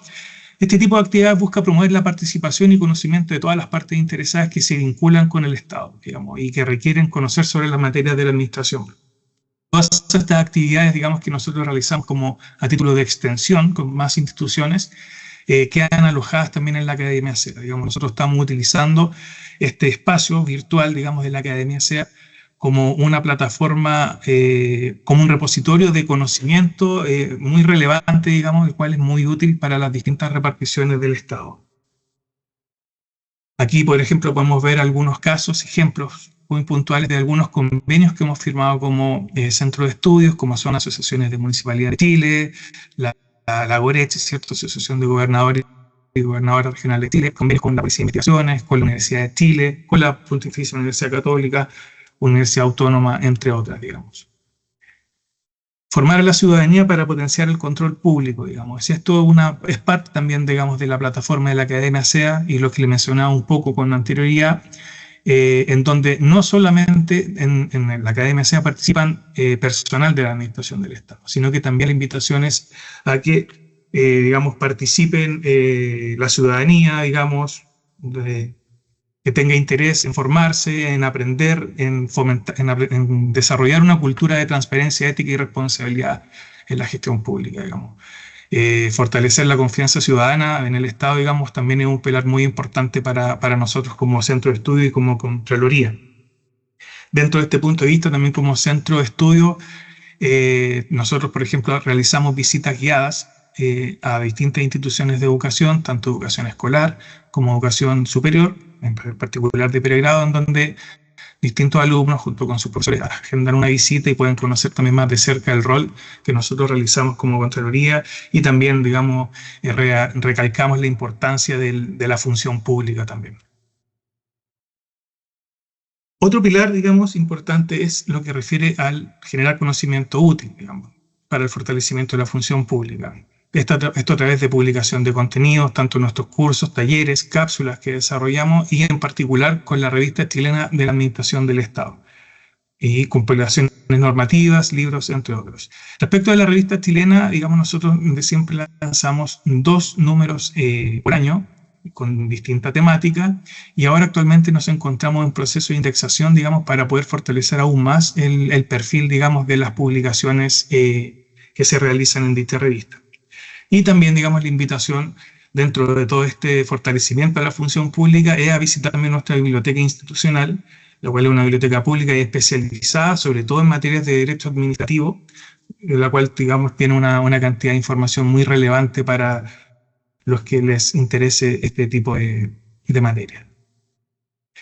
Esto es un poquito también lo que les mostraba antes de las actividades de extensión que nosotros realizamos, que si bien no son capacitación propiamente tal, se instalan temas, que yo creo que ese es un primer punto de partida, digamos, a veces uno va siempre al curso, va a tratar de ir al diplomado, pero también hay conversatorios, hay pequeñas charlas magistrales, hay pequeños seminarios que instalan temas, que nos dan los primeros barniz, ¿cierto?, de temas importantes, que son de relevancia, que son de contingencia, como es el tema de, digamos, de la ley Karin, por ejemplo, un seminario, temas de ciberseguridad, temas de declaración de intereses y patrimonio, etcétera. Entonces, digamos, nosotros permanentemente nos encontramos desarrollando distintos tipos de charlas que buscan instalar temáticas que son de relevancia para la función pública. Ahora, digamos, contarles brevemente, digamos, de lo que es la Academia SEA, que, digamos, se la mencioné con anterioridad.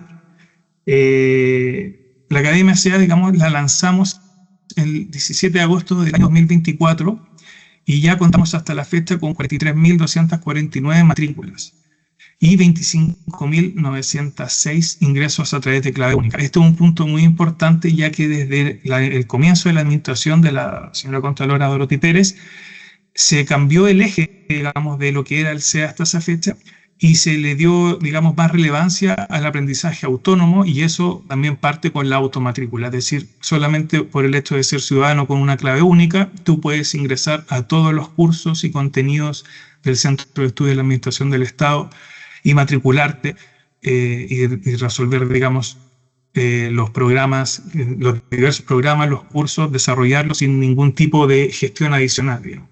Y posteriormente, cuando lo finalizas, descargas el certificado. Acá hay un pequeño zoom a los datos, digamos que esto nos colaboró el Centro de Datos e Inteligencia Artificial de la Contraloría. Contarles muy rápidamente, bueno, el número de matrículas que ya le mencioné, digamos, la distribución por género, digamos, hay una predominancia, digamos, del género femenino para realizar los cursos. Un número importante lo hizo a través de clave única, digamos, y no por un ingreso manual, digamos, como se hacía anteriormente. Y hay un número, digamos, de 23.178 que son estudiantes también del sector público. Entonces nosotros también tenemos un número muy importante de estudiantes que están preocupados por fortalecer, digamos, su desarrollo curricular en materias atingentes a la función pública, los cuales desarrollan esos cursos. Nosotros tenemos 31 cursos de distintas, digamos, áreas temáticas, y también estamos trabajando con una lógica de programas para, digamos, para seguir abarcando de mejor manera las distintas áreas temáticas que tenemos en consideración. Les voy a mostrar un pequeño zoom, digamos, a este curso que creemos, desde nuestro punto de vista, es como nuestro caballito de batalla, digamos, nuestro principal curso que, digamos, este curso le dio como origen al Centro de Estudios de la Administración del Estado, que es el curso de Inducción General a la Administración del Estado. Digamos, este curso contempla los principales lineamientos, los mínimos conocimientos que debería tener una persona al momento de ingresar a la Administración del Estado. Desde el año pasado, como les comentaba, que se inauguró la Academia SEA, se han inscrito 17.834 personas en este curso, y acá, digamos, hay un pequeño zoom desagregado hacia el lado, el cual, digamos, 13.514 corresponden a la inducción de la Administración del Estado sector público y 4.320 a la inducción general del sector municipal. Como les comentaba previamente, también estamos trabajando nosotros con certificaciones en programas de especialización. Digamos, no solamente ofrecemos cursos en particular, sino que también estamos certificando programas, por ejemplo, un programa anticorrupción, un programa de normas internacionales de contabilidad del sector público que contemplan un conjunto de los distintos cursos virtuales que tenemos en nuestra plataforma, hasta que si se completan, digamos, cada uno de ellos, tú obtienes la certificación de este programa. Ahí se han inscrito 2.188 personas en estos programas que les mencionaba, y en el sector municipal también, digamos, anticorrupción y de normativas contables, tenemos 723 personas. Otro tipo de programas también un poco englobados también en la buena práctica que hemos estado desarrollando como centro de estudios es apuntar también a las autoridades, digamos, al segmento de ejecutivo, digamos, de la primera línea, que serían las autoridades. Entonces, este es el ejemplo que hicimos el año pasado, que hicimos un programa de autoridades regionales y comunales para las autoridades electas, digamos, donde participaron tanto alcaldes, gobernadores, consejeros regionales y concejales. Todo esto, digamos, certificado a través de la Academia SEA. En particular, digamos, este taller hacia una gobernanza responsable y efectiva tuvo un 71% de participación de los 883 cupos disponibles. Y ahí está la desagregación, digamos, de las autoridades que participaron, tanto en una instancia virtual, un curso ad hoc que construimos, digamos, de 20 horas para las autoridades, porque también tenemos la conciencia de adaptar nuestros cursos, nuestro programa a este tipo de segmento, dado que el recurso tiempo en las autoridades es muy escaso. Entonces la idea era hacer un programa muy reducido, muy puntual para este tipo de autoridades, y también hicimos una instancia presencial, digamos, un taller con los principales elementos, fundamentos que deberían tener en consideración estas autoridades para iniciar su mandato, y se hizo de manera simultánea en todas las contralorías regionales del país y a este nivel central, y con una amplia participación, digamos, de las autoridades electas. Esto habla un poco también de la práctica que hemos estado haciendo nosotros por adaptar permanentemente nuestros programas y contenidos según nuestro público objetivo. Acá hay otros casos de convenios de colaboración, por ejemplo, un poco con lo que estamos conversando previamente, de programa anticorrupción, en donde se matricularon, digamos, funcionarios de la Policía de Investigaciones. Actualmente estamos trabajando en un programa directivo para altos mandos de las Fuerzas Armadas. Entonces, digamos, estamos como trabajando, tratando de tener la mayor cantidad de alcance en las distintas líneas jerárquicas de la administración del Estado, porque usualmente siempre la línea operativa es la que se capacita y la que adquiere el conocimiento, digamos, más actualizado, contingente, y la línea jerárquica, digamos, siempre queda un poco más atrás por temas de agenda propia del cargo. Entonces, la idea de nosotros, por nuestra parte, era construir una línea programática ad hoc a este tipo de cargos, de altos directivos. Bien, ahora, digamos, voy a referirme a lo que es la capacitación interna, digamos, porque como centro de estudios nosotros tenemos a cargo la capacitación externa, que, digamos, le decimos así en Contraloría, porque es, digamos, de los funcionarios que son de la administración del Estado, pero también, digamos, también somos, nos hacemos cargo de la capacitación interna de todos nuestros funcionarios, de nuestros casi 2.100 y algo funcionarios que tenemos a nivel país. Así como existe una academia SEA para los funcionarios públicos, digamos, para la ciudadanía, también tenemos una academia SEA para nuestros funcionarios que es interna. Ahí también tenemos distintos cursos, también son 31 cursos, 31 y algo cursos, y también alojamos distintas actividades de extensión internas que realizamos para que puedan revisarla permanentemente en caso de que no hayan podido asistir o bien quieran reforzar algún contenido que hayan visto en dicha actividad. Estos cursos nosotros los agrupamos por función también, digamos. Tenemos la función jurídica, la función contable, la función fiscalizadora y la jurisdiccional, y todos nuestros cursos están agrupados por curso, y también tenemos, digamos, cursos virtuales que son transversales, digamos, ¿cierto? Y actualmente, digamos, y hay un pantallazo que hay un nuevo programa de inducción y nivelación, el cual está en curso actualmente, en donde, de acuerdo a esta nueva administración de la Contralora, digamos, todos los funcionarios con mayor antigüedad, con mayor experiencia en Contraloría, hicieron su programa de inducción, digamos, por ejemplo, el año 2010, pero ya han pasado 15 años y ya es momento de nivelar ciertos contenidos, de actualizar ciertas materias. Entonces se instruyó que este programa de inducción, el cual tienen que hacer todos los funcionarios que ingresan a Contraloría, también lo tengan que hacer los funcionarios que ya tienen una larga experiencia para estandarizar el lenguaje, los conocimientos y nivelar, digamos, los contenidos que son de relevancia institucional. Contarles un poquito también de lo que hacemos. Nosotros también tenemos como beneficios, como centro de estudios para nuestros funcionarios internos y fortalecer su carrera funcionaria. También hemos dado cupos de diplomados con financiamiento 100% institucional, preocupándonos también del desarrollo regional. En ese sentido, la modalidad e-learning, digamos, ha crecido posterior a la pandemia de manera muy importante. Entonces hemos cuidado mucho el incluir a las regiones que participen en esto, digamos, no descuidarlas que anteriormente, o sea, de años atrás, por ejemplo, la mayoría de los programas de diplomado se hacían en el nivel central, los funcionarios tenían que viajar a tener sus clases acá un día viernes, quizá algún día sábado. Entonces, la ventaja de poder tener modalidad e-learning ahora es que desde Arica a Magallanes podemos, digamos, conectarnos y capacitarnos en materias que son muy atingentes. Dentro de estos diplomados también comentarles que el eje, digamos, y por instrucción de la administración actual de la Contralora, es incluir temas que son propios como de la inteligencia artificial, de nuevas herramientas tecnológicas, de empezar a homologar esos nuevos lenguajes que ya son tendencia y que, digamos, tenemos que empezar a utilizar para realizar una mejor gestión al interior de la institución.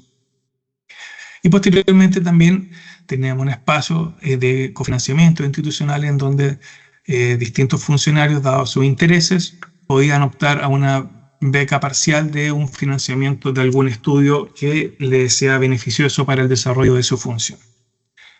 Y de acuerdo también un poco a lo que les comentaba antes, con los distintos convenios que nosotros hemos realizado también con otras universidades, hemos también obtenido algunos descuentos preferenciales en distintas universidades para facilitar la formación de los distintos funcionarios de nuestra institución. Por otra parte, también está el programa de practicantes de Contraloría, el cual, desde nuestro punto de vista, es algo muy relevante, porque los alumnos, los estudiantes en práctica, desde el año pasado con este programa ingresaron 76 alumnos, luego 58, y ahora estamos con más de 70 alumnos actualmente haciendo prácticas de distintas universidades. Y esto ha sido muy relevante porque vienen a fortalecer nuestra función, la función que desarrollamos, vienen a apoyarnos, a brindar un apoyo importante, y también estamos desarrollando un curso de inducción para los practicantes. O sea que el practicante desde el día 1 que se integra a nuestra institución ya puede empezar a desarrollar cursos, a conocer lo que hace Contraloría, las distintas funciones, y digamos, ya empoderarse más del lenguaje propio de la institución. También, por otra parte, nosotros desarrollamos un podcast que se llama Que sea en simple, y también hablamos, digamos, esto ya es una forma de capacitación un poco más distendida, un poco más informal, en donde distintos expertos se refieren a distintas materias, digamos, en particular, por ejemplo, contabilidad, ciberseguridad, ley Karin, inteligencia artificial, canal de denuncia, por ejemplo.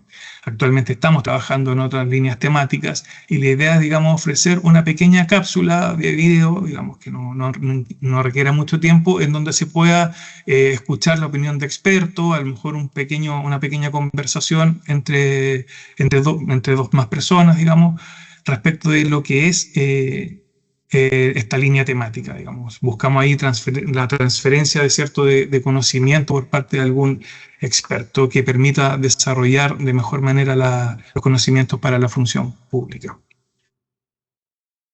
Y por último, digamos, ya para ir cerrando, esto, digamos, es como un pool, un resumen de cuáles son unas buenas prácticas en capacitación que nosotros hacemos y que podría ejemplificar con algunas gestiones que nosotros realizamos al interior de Contraloría. Por ejemplo, como es el diagnóstico de necesidad de capacitación, que esta sea oportuna. Este diagnóstico de necesidades también lo hacemos tanto para la capacitación interna de los funcionarios de Contraloría, pero también para la capacitación externa. Por ejemplo, nosotros en la Academia SEA tenemos una sección de contrapartes de capacitación, en donde estas contrapartes de los distintos servicios de la repartición de la administración del Estado pueden sugerirnos, solicitarnos temáticas en particular para que nosotros brindemos capacitación. Entonces, en ese sentido, resulta muy importante una permanente escucha, una permanente comunicación con este grupo objetivo, y también por la parte, ¿cierto?, en la capacitación interna. También nosotros desarrollamos instrumentos de detección de necesidades de capacitación.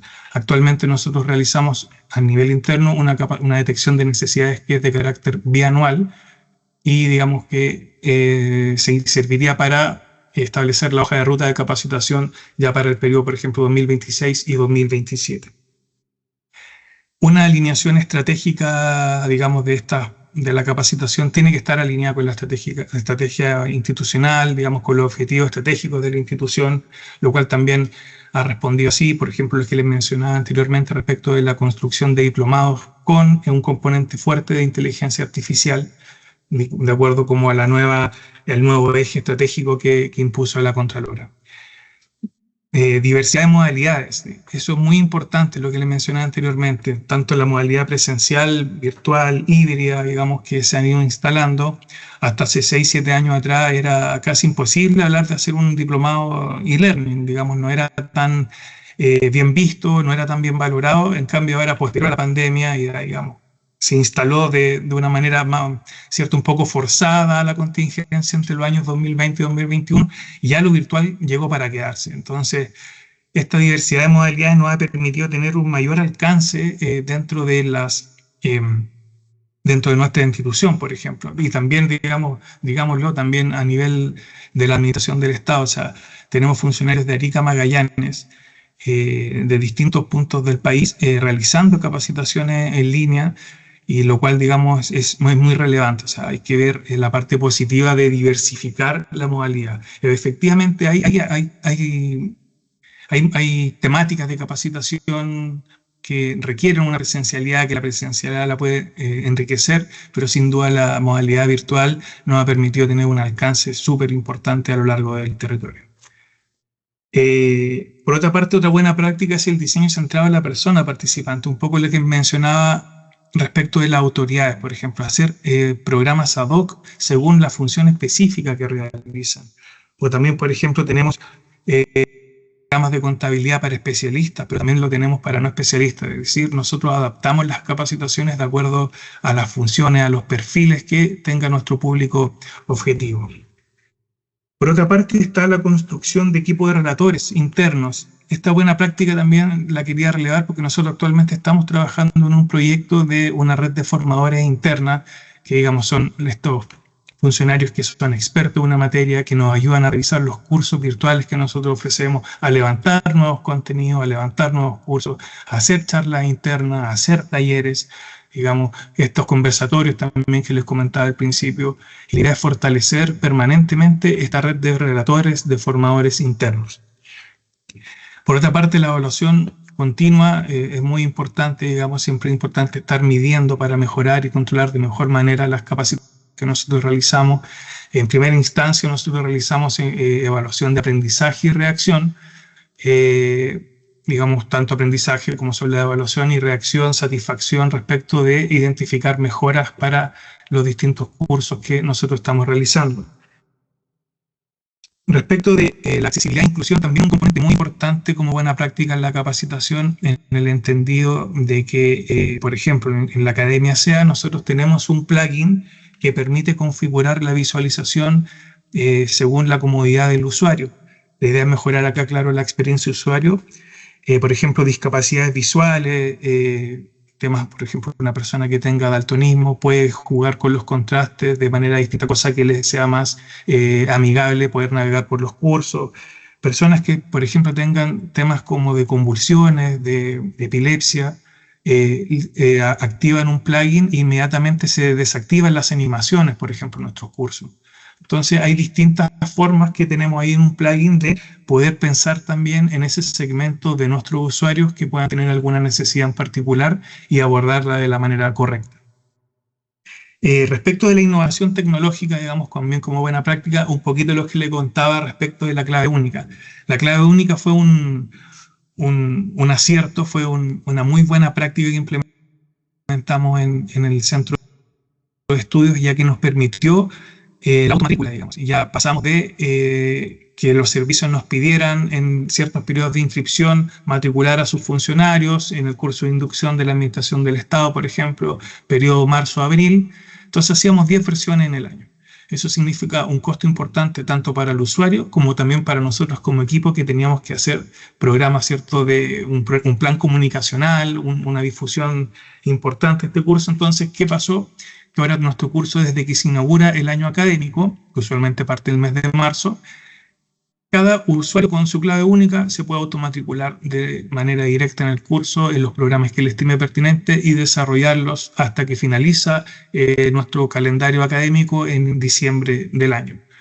Entonces, esa innovación tecnológica, desde nuestro punto de vista, fue muy importante y significó un cambio radical en la recepción de participantes. Y también, digamos, esta innovación tecnológica, nosotros en la Academia SEA incluimos un segmento de una reportabilidad a estas contrapartes de capacitación que les mencionaba anteriormente. O sea, la contraparte que esté inscrita, por ejemplo, la contraparte del Ministerio de Justicia, esa contraparte de capacitación puede descargar el resumen de todos los funcionarios del Ministerio de Justicia que se hayan inscrito en los programas. Entonces también estamos trabajando en una reportabilidad permanente y continua en este aspecto. Gestión de registro de capacitación. Para nosotros también eso es muy importante, registrar cada capacitación que hacen tanto nuestros funcionarios internos como el personal de la Administración del Estado, ir viendo un poco hace cuánto tiempo lo hicieron, qué tan válido es ese conocimiento actualmente, ir haciendo un seguimiento, digamos, de esos registros de capacitación para tomar, digamos, decisiones más acertadas respecto de las temáticas o capacitaciones puntuales que se vayan requiriendo año a año. La adaptación al cambio, que es un poco lo que les comentaba previamente, ¿cierto?, de irnos adaptando permanentemente a las modalidades, a las temáticas, a las prioridades que vaya teniendo, digamos, en cuanto a capacitación de la Administración del Estado y también la comunidad. De forma permanente nosotros como buena práctica tenemos que estar muy alerta a lo que el entorno nos va exigiendo. Y por último, como buena práctica, para ir cerrando como con un tema puntual, está el microlearning, ¿cierto?, y el aprendizaje continuo, en el entendido de que el tiempo es un recurso muy escaso para todos, ¿cierto? Todos estamos con una agenda bien estrecha y todos tenemos la necesidad de capacitarnos, todos pedimos capacitación, pero no todos tenemos el tiempo para hacer capacitación. Entonces, a veces es interesante desarrollar ciertas temáticas con enfoque en microlearning, cápsulas muy puntuales, como lo que les mostraba previamente respecto de este podcast, por ejemplo, o videos un poco más acotados, ¿cierto?, de menor duración, infografías, etcétera. Digamos, la idea es generar estas instancias de microaprendizaje para aprovechar, digamos, de mejor manera el recurso tiempo y promover el aprendizaje continuo, ¿cierto?, en las materias que nos convoca a fortalecer la función pública. Eso por mi parte, digamos, lo que puedo compartir, digamos, desde el punto de vista del Centro de Estudio de la Administración del Estado de Contraloría en cuanto a capacitación. Es un desafío permanente para nosotros el ir mejorando continuamente nuestros cursos, nuestra comunicación con la ciudadanía, nuestra oferta, digamos, de capacitación a la ciudadanía, a los funcionarios, al personal de la Administración del Estado y también a los funcionarios internos para fortalecer a diario nuestra gestión. Entonces, digamos, para nosotros creemos de manera, digamos, muy convencida de que la capacitación puede ser una gran herramienta para contribuir a la integridad institucional y, por sobre todas cosas, también a la confianza ciudadana. Eso es lo que puedo, digamos, decir por ahora. Muchas gracias. Agradecemos entonces a Nicolás Pozo por su excelente participación. Con esta última ponencia concluye hoy la exploración y revisión de buenas prácticas anticorrupción desde la Alianza UNCAC Chile en los pilares de prevención, transparencia y capacitación. Ahora le concederemos la palabra a Jazmín Muñoz San Martín de la Dirección de Compras y Contratación Pública, quien nos comentará acerca de las preguntas que ya han sido respondidas a través del módulo PIR. Adelante, Jazmín. Hola, buenos días a toda la audiencia que está conectada a este segundo webinar, que como decía Luis, sigue la continuidad desde el año pasado.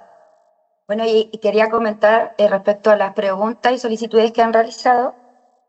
Primero que todo, comentar que la grabación de las presentaciones que han hecho los relatores, todas estas van a ser subidas a la página de la Alianza prontamente, la cual es www.alianzaanticorrupción.cl. También me preguntaron el orden y los nombres de los ponentes de este webinar, los cuales son, la primera presentación la hizo nuestro gran relator, Hassen Kamal, desde la Fundación de Generación Empresarial, cuyo tema era Guía para la construcción de los códigos de ética y conducta. Luego presentó Camila Meneses, desde Chile Transparente, con el tema Vínculos institucionales con la ciudadanía. Y por último, cerró el señor Nicolás Pozo, coordinador del Centro de Estudios de Administración del Estado de la Contraloría General de la República, con el tema Formación de Personas y Funcionarios. Nuevamente los invitamos a todos a que puedan seguir las redes sociales de la Alianza Anticorrupción, en Instagram, LinkedIn, Facebook. También tenemos un canal de YouTube y también en la página web, ya que también estaremos avisando las próximas actividades que se van a ir realizando en los meses de septiembre, octubre, noviembre y diciembre. Muchas gracias y Luis, te dejo la palabra. Muchas gracias, Jazmín. Bien, al cierre de este seminario web queremos agradecer la amplia concurrencia de todas las personas que se pudieron conectar y esperamos que las buenas prácticas conocidas hoy y aplicadas por Fundación Generación Empresarial, Chile Transparente y Contraloría General de la República sean un aporte concreto para la prevención y combate de la corrupción y las faltas de integridad, dentro y fuera de cada una de sus entidades e instituciones. Y a su vez que sean un valioso insumo para la generación de estrategias y medidas anticorrupción que se puedan aplicar en los distintos contextos de sus organizaciones. Enseguida agradecer nuevamente a todas las personas expositoras que nos acompañaron hoy y expresar también nuestros agradecimientos a todas las representantes de las entidades que participaron en la organización de este seminario web. Y también agradecer a todas las personas que tras bambalinas nos ayudaron a hacer posible esta actividad. Una mención especial para las funcionarias y funcionarios de la Contraloría General de la República, Germán Vázquez, Mayra Zambrano y Mauricio Tapia también. Y finalmente, a semanas de la conmemoración de un nuevo aniversario patrio, deseamos que puedan disfrutar de unas bonitas fiestas. Con esto damos cierre a este seminario web de la Alianza Anticorrupción UNCAC Chile. Muchas gracias.